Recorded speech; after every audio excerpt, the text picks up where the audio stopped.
सुभान अल्लाह, सुभान अल्लाह। उते वरी हिकिड़ो पैगाम तव्हां जे लाइ बांधो।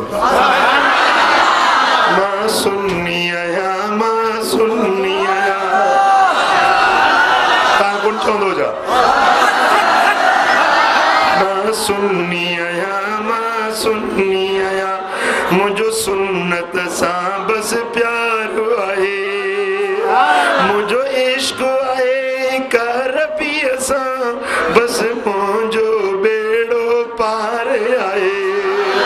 मां सुन्नी आहियां, मां सुन्नी आहियां, मां सुन्नी आहियां, मां सुन्नी आहियां। अल्लाह मुंहिंजो महबूद आहे, मुंहिंजे मन जो मक़सूद आहे।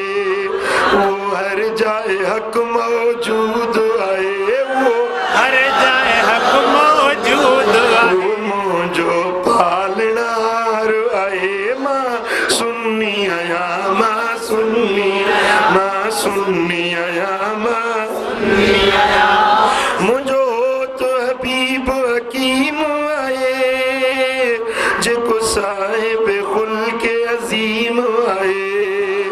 सुरऊफ़ रहीम करीम आहे, वो मदनी मुंहिंजो मदार आहे। मां सुन्नी आहियां, मां सुन्नी आहियां। मां पढ़ंदो रब जो कलाम आहियां, मां वठंदो नबीअ जो नाम आहियां। मां वठंदो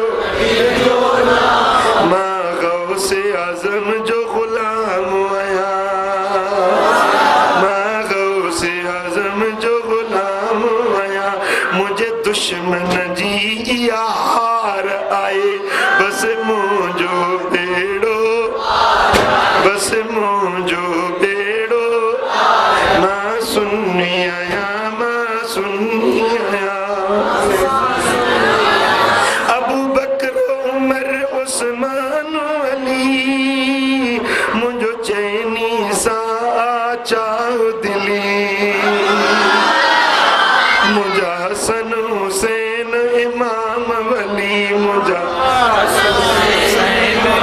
मुंहिंजो हर असहाब सां प्यार आहे। मुंहिंजो बस मुंहिंजो बेड़ो पार आहे। मां सुन्नी आहियां, मां सुन्नी आहियां। मीलाद नबी जो मल्हायां थो, मां नात नबी जी ॻायां थो। मां नात मां गौस जी यारी कावां थो, मां गौस जी यारी। हर वली मुंहिंजो दिलदार आहे, बस मुंहिंजो बेड़ो। मुंहिंजी उन सां असुल खां कोन पवे, जेको अरबीअ खे पाण जहिड़ो चवे।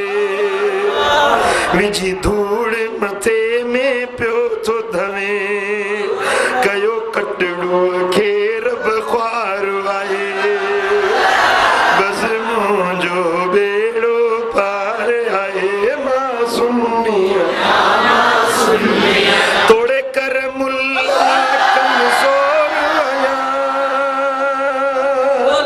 तोड़े कर मुल्ला कमज़ोर आहियां।